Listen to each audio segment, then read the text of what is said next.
Alrighty, so well today we finally get a break from Leeds Cup action. I mean, after 6 straight days of Leeds Cup, it's good to finally have a bit of a break before we get into the last 3 days of the phase one of Leeds Cup, and this is pretty much crunch time because this is the time that will decide who, of course, will be eliminated from the Leeds Cup, which is pretty much majority of the field, and who is going to be lucky enough to be one of the top four team in each of the respective league out of the 18 that is moving on into the knockout stage of the Leeds Cup. But before that, I want to kind of talk about some of the headlines and some of the things I've learned so far in the Leeds Cup because there are definitely some interesting headlines that we have seen so far in the Leeds Cup. And the first headline we're going to talk about is Cascadia has reigned supreme once again. So, for a couple of years ago, we talked about how the Cascadia region has really simply dominated the Western Conference. Is either Portland or Seattle is the one that is representing the West out of MLS Cup, and in some cases, those teams have been able to win MLS Cup as well. Well, it feels like we're now seeing it with the Leeds Cup, at least on the MLS table, where both Portland and Seattle is once again dominating there, being the top two teams and are actually the only MLS team to get maximum of 6 points. Now, some might say that the Timbers haven't really played anybody. I mean, when you get to play against Atletico de San Luis and Querétaro at home, those are not really considered to be easy opponent. But as I'll mentioned before, how it seems like just because these are kind of minnows in Liga MX, we have seen some of the minnows in Liga MX have give MLS team some trouble and kind of really surprised MLS team that yeah, they shouldn't be taken lightly. And for Seattle, I think that they are kind of the team that you could say that are really at the class of their own, and they made a big statement on opening night as well. I mean, that 7-0 win against Cruz Azul, and not just any Cruz Azul side, but the team that is literally the reigning CONCACAF Champions Cup champion like that. I mean, that really just blown everybody away, and it's not just a statement that is made, but that is definitely one that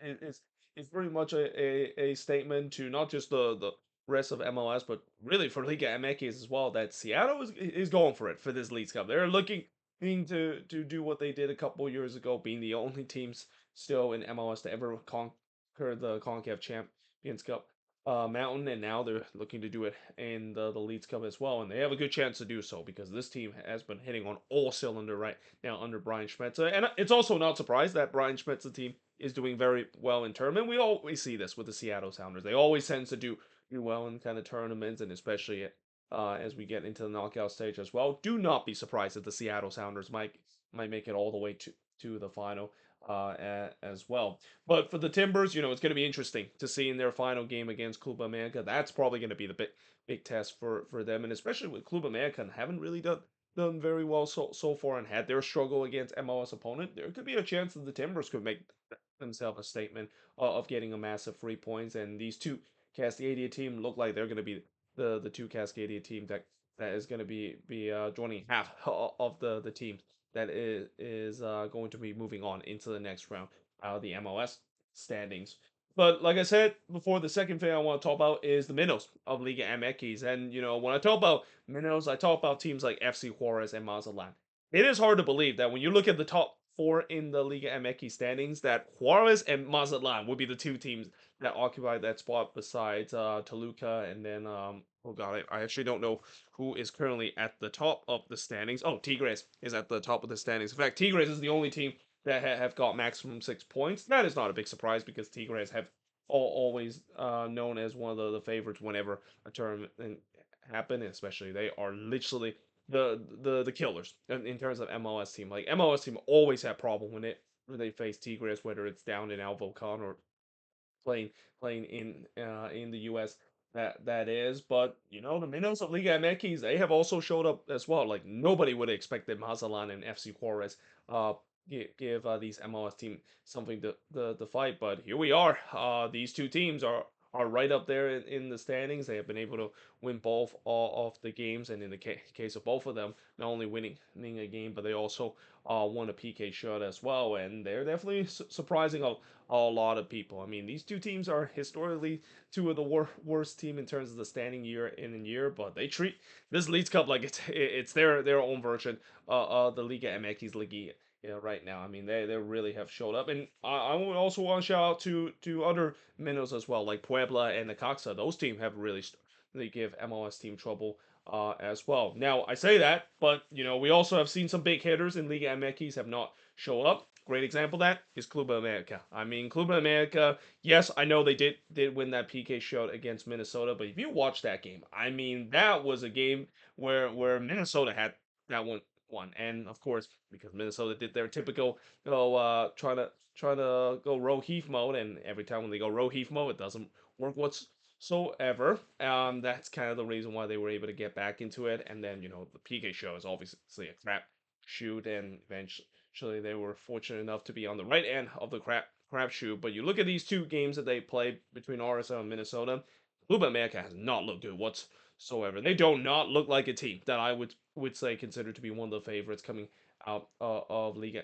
MX. And then you also look at some of the big hitters like as well. Cruz Azul, as I mentioned. I mean, losing 7-0 on the opening night. What an embarrassment that is, not just to themselves, but just to Liga MX as well. Because it's one thing to lose to MLS team in this competition, but to lose 7-0 like that and to give up 7 goals like that when you're literally the reigning CONCACAF Champions Cup winner, I mean that is just that is a huge slap in the face to them. And they're fortunate that they're still kind of in it, but just barely as well. You look at where they're on the standing; they're actually now 14th in the standing, and they're literally the last team that is not eliminated so far heading into the final match day. So yeah, there are definitely some big hitters that have not shown up. I even would point out Rayados as well, another team that could be considered a big hitter. Haven't really quite shown up so forth, and really the only big hitters I would say have showed up: Tigres, Toluca, obviously the defending Liga MX champion. Although I say that, but Toluca hasn't really looked that well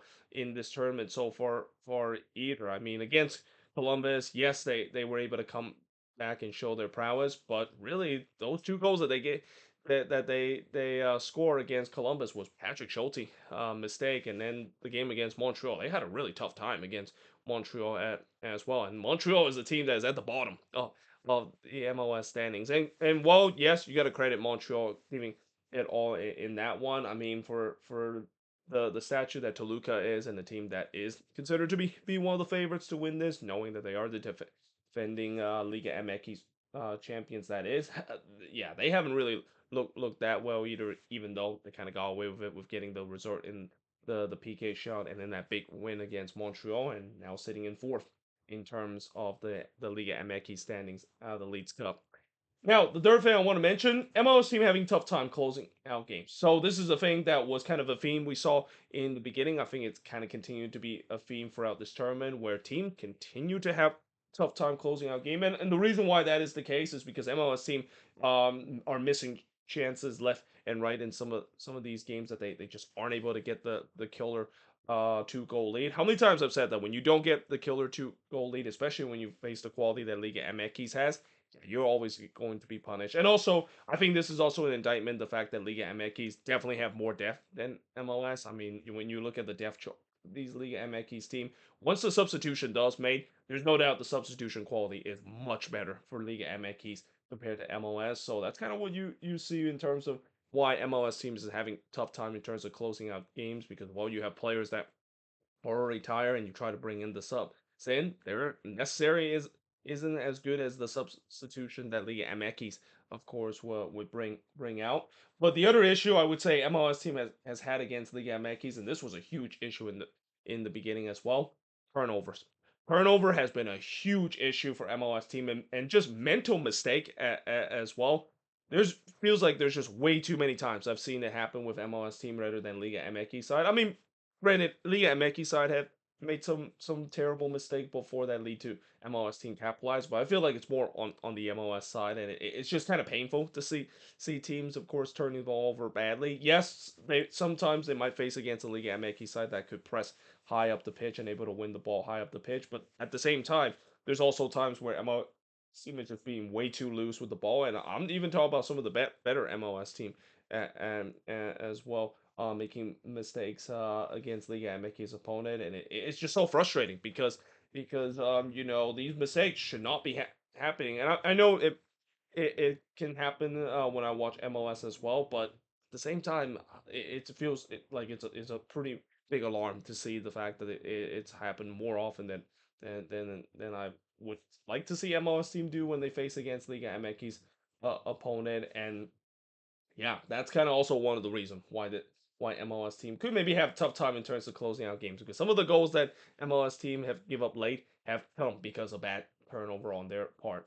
The fourth thing we're gonna talk about, or the fifth thing we're gonna talk about, that is low attendance. So this one I don't really need to talk about too much because we knew this was gonna happen. We knew the attendance wasn't gonna be bad. Anytime when you decided to play games during the middle of the week, especially on a short notice, and especially in a tournament that not every casual fans are really into this tournament, yeah, the attendance is gonna be a problem. And not to mention, for some teams they don't even include this in their season ticket package. Yeah, that's why you have low attendance, because season ticket holder ain't gonna have to want to pay more money just to go to this game, is or go to these Leeds Cup game, especially when it's happened in the middle of the week. And what's even more alarming is the fact that the whole hosting priority kind of system that some of these Liga MX team has. Well, it might be good for some of the bigger Liga MX team, like for Club America, they have no problem in terms of hosting wherever in the US. Like they literally can host in Alaska, and I can guarantee you that Club America fans will show up. I mean, this team has the biggest fan base, not just in Mexico, but really the entire North America uh, as well. I mean, every single game it's gonna be feeling like a Club America home game, no matter where they, of course, play. But the problem is, not every single Liga MX team that have that hosting priority is like Club America. Like, for example, when Toluca, of course, get some hosting priority and get to choose where they, of course, play. I mean, when they tried to do that in New York, I mean, there was still some good span of Toluca fans that show up, but not as much as you think it is. It still looked relatively empty. And then we saw also what happened with Rayados as well, where yeah, that was kind of rough to watch, with Rayados getting some hosting priority as well, get to play a game in Cincinnati. And that game, I mean, it also doesn't help the fact that that game was a late kickoff as well on a Sunday night. That obviously doesn't help the attendance, but I mean, it was like watching COVID time in terms of the crowd itself, and it was like almost like watching a Gold Cup match that is not feature one of the more well supported nation in the first game of the doubleheader, or even the second game of the doubleheader. It was kind of brutal to watch how bad the attendance was. And yeah, I mean, again, this is not a big surprise. I knew attendance was going to be a problem, and the attendance is always going to continue to be a problem with this, especially with this tournament. There's still a lot of controversies around this tournament. There's a lot of the casuals are clearly not watching this tournament because they don't even know this was another tournament that they don't know if their team want to take it serious or not. And then, of course, the speaking of fans and attendance, yeah, this is something thing you kind of saw this coming, but it still sucks the fact that it's happening. The chant. The chant was definitely a big thing in most of these games as well. And as much as they try their best to drown out the chant as well, it hasn't really quite worked out whatsoever. There's times where they don't even put the music over whenever MLS team takes the goal kick. I mean, you can hear it loudly through it, and yeah, it's sad to see that happen. It's even more sad the fact that they're not really following the protocol whatsoever, and especially with this tournament being a CONCACAF sanctioned tournament, you would assume they would follow the protocol and actually put a big message to tell people that, hey, that name redacted chant that you just ring out, that is a big no. I mean, don't do that again, or we will suspend the game, or take a pause in the game, like what we see with some of the Gold Cup matches involving Mexico. Speaking of Mexico and the Mexican fans, yeah, the behavior hasn't really been acceptable in some of these games, especially Club America fans. And I hate to single out just specifically a Liga MX team, but I mean, everybody can kind of agree that Club America fans are probably the most classless fans so far in this tournament. I mean, the amount of times that they throw stuff on the pitch. I mean, a great example of that is the game against Minnesota. Absolutely unacceptable to see how many times they throw stuff on the bottle. Like when Carlos Harvey was celebrating and was want to thank God for scoring the third goal for Minnesota, he got hit by a bottle as well. I mean, that's absolutely unacceptable. That and I think this is kind of the reason why you could say why doesn't the Leeds Cup potentially go down to Mexico?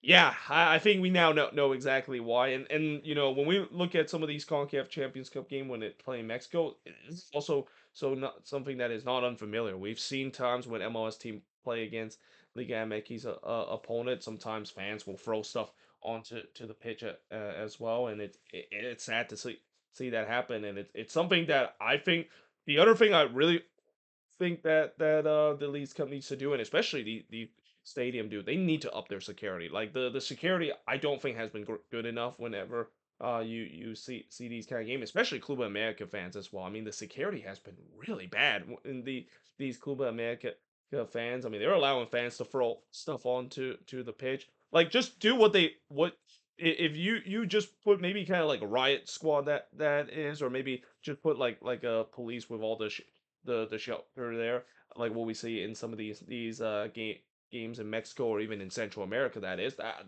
I think that would have been much better because right now with the lack of security in some of these games where people can literally throw stuff onto the pitch and face no consequences. Yeah, that is absolutely unacceptable, and it's kind of sad to see. What's also sad to see is refereeing. It's been bad. I mean, and I think after watching the refereeing in this one, I mean, I know I have always never liked how pro referee does, and I'm pretty sure you can agree that pro referee are are bad at their job. But just watching this Leeds Cup just kind of makes me think that pro refereeing is actually a competent organization, and that their referees actually doing a much better job than whatever the refereeing is going on right now in the Leeds Cup. And again, because this is a Concacaf sanctioned tournament, a lot of these referees, I definitely see some familiar names that see that were refereeing Concacaf Champions Cup game as well, and also the Gold Cup that is. And let's just say, yeah, they are not good whatsoever when it comes to their job. There's just so many controversial calls, so many times. Even the use of VAR has not been great whatsoever. Sometimes they take it way too long, and then they did introduce the technology of the offside line in this competition. Yeah, I mean, I'm not surprised that they are completely botching that either. I mean, like I said before, when VAR was introduced in the Concacaf Champions Cup, I had a feeling it's not really going to change the bad refereeing that we see in that competition and even in this competition as well. Because at the end of the day, you know, VAR might help correct the call that some of these referee made wrong in the first place, but it's not going to help the fact that the people in charge of that is the same people that are making mistakes in terms of calling the wrong call as well. So because of that, that's why you have refereeing that has just been an absolute abomination. There's been just so many bad calls, so many games that are just just horrendously refereeing in, and that this also kind of doesn't help the integrity of the competition as well. There's been some games where there's just been spear of controversy because of maybe some times where the refereeing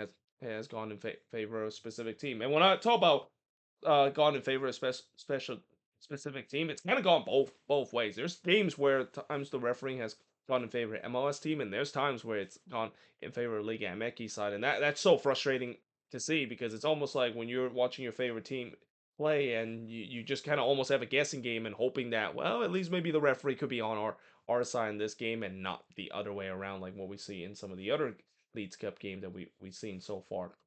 Now, the next thing that we also have learned is the Messi injury. So obviously, this is kind of the worst case scenario, at least for Apple TV and even the Leeds Cup organizer, that they see their golden goose Messi get injured in one of the game. Now, you know, from what I heard, it seems like it's a minor muscle injury that he suffered after the game against Necaxa.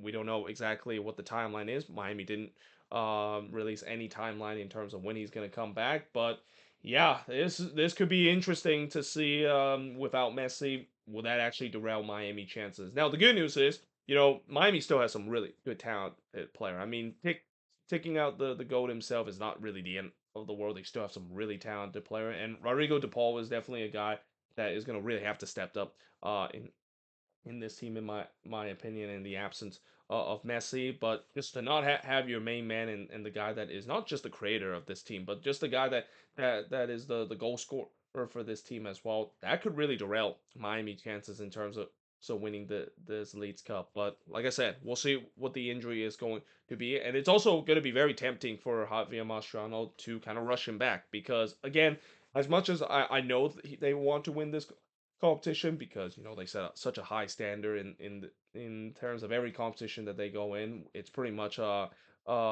win that trophy or bust. And it's very tempting to rush Messi back into the team so that they have a chance to potentially win the Leeds Cup. But they also don't want to do that and maybe derail their chances in terms of MLS Cup as well. Because as much as I know Miami would love to win the Leeds Cup, remember they already won it before, and that I think heading into this year, the ultimate goal is still MLS Cup. I think this team wants to win MLS Cup more than the Leeds Cup itself, and the best way to set yourself to potentially win MLS Cup is not rush Messi back, even if it's very tempting to win the Leeds Cup and add another trophy in the latest of list that Miami has won ever since Messi has arrived to this team. And then, of course, looking at the other things that I learned is the fact that in terms of qualifying, it seems like both MLS and Liga MX team might need at least 7 points. And this one is something that I knew before, where I knew that teams were going to need to win not only just one of the game, but they might need to at least win two games to maybe get through the next round. Not and can't even afford to lose any of the game. I mean, if you're going to lose the game, you probably could maybe afford losing it in a PK shootout. But if you lose outright, that probably might not be enough for you to move on just because it's just so hard to be one of the top four teams that is there. I mean, right now the only team out of the top four that I see on both sides of the bracket that at least lose in a PKK shootout or actually lose a game is Minnesota United, and even then they are very lucky. The fact that they're in fourth place right now, and it kind of also helped the fact that the Loons score a lot of goals so far in this tournament. That really helps their goal scoring, and also when they score 4 goals and win 4-1 against Querétaro. That really helped their goal difference as well. But either way, 7 points might be the benchmark, and even then, it might not be enough depending on the goal difference and also the goal scoring that is. The tiebreaker is going to be used very big in this format. So yeah, it seems like both of these leagues they know what is at stake heading into the final match day, and there's not going to be an easy task for some of these teams. Even for teams like Seattle and Portland, I mentioned the fact that they are the only MLS team to get a maximum 6 point. They're still not a guarantee that they actually will move on into the next round because if they lose their final game and depending on what other team does, they could actually get passed on the final day and they would get knocked out as well. That just kind of shows you how hard it is to get to the next round. And again, the design of this format is that they make sure every single game means something in phase one, and it can really go down to the wire to a point where it's not just about winning the game itself, but you need to win it in a big margin so you can really build yourself up a chance to move on to the next round in the knockout round of this competition. And then last but not least, in terms of the other thing I've learned so far in this tournament, wins have started to even out between MLS and Liga MX side. So what that means is that, I know on the first night it was an absolute disaster for MLS team, losing all those games except for Montreal was the only team to win in terms of this MLS versus Liga MX battle in these Leagues Cup. But these next two nights, it kind of go the way of MLS team. All of a sudden, Liga MX team was struggling against MLS side. The last couple of nights, it's been even out. There's been an even amount of MLS team able to get the better over the Liga MX opponent, and then there's vice versa, where there's nights where or games where Liga MX team has gone better over MLS team. And this goes for PK shootout as well. I think Liga MX does have a slight favor in terms of that edge, but it's not by much. It just shows you how competitive this competition has been. And yeah, I'm very interested to see how this final match day is going to look. And that again, it's going to be an absolute bloodbath in terms of trying to get into those top four spot, or if you're in some cases, maybe some of these teams that might have a lot of fixture congestion. So this is where it gets tricky if you're a head coach. I mean, I know every team and head coach are not going to admit the fact that they're going to just not try to win the last game and trying to get into the top four. That maybe serve as a kind of not really a rewarding kind of sense where they move on. They might have to play another game in the middle of the week. That kind of backlog the schedule, knowing the fact that after all of phase one is over, that's when the MLS season restarts. So once the MLS season restarts, now teams are gonna have to battle the competition of Leagues Cup and MLS, and that's not easy to do.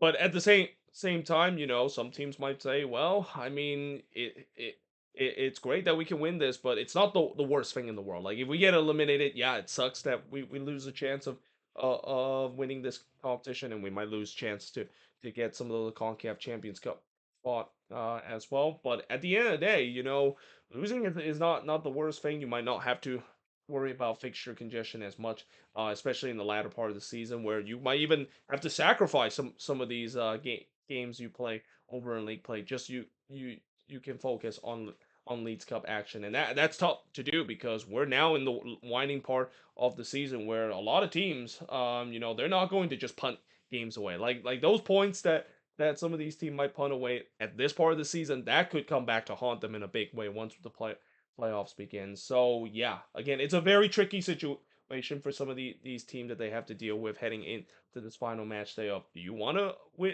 win so you can be one of the top four so you can move on, but at the same time the big consequences is more games added onto your schedule, and this is more on MLS team that is Liga MX side. I don't think that's really too much of worry since they're still in the early part of the season, but it's a much bigger issue for MLS team, especially with the lack of squad that MLS team has in terms of combating multiple competition all at one time, especially this late into the season. But there you have it. That is pretty much it in terms of some of the things I learned in the Leagues Cup. As always, let me know in the comments below what do you think of this video, and if there's some things that I didn't put here as some of the headlines and some of the things I learned from the Leagues Cup so far. Let me know in the comments below as always. But until then, hope you guys enjoyed this video, and I will see you guys next time.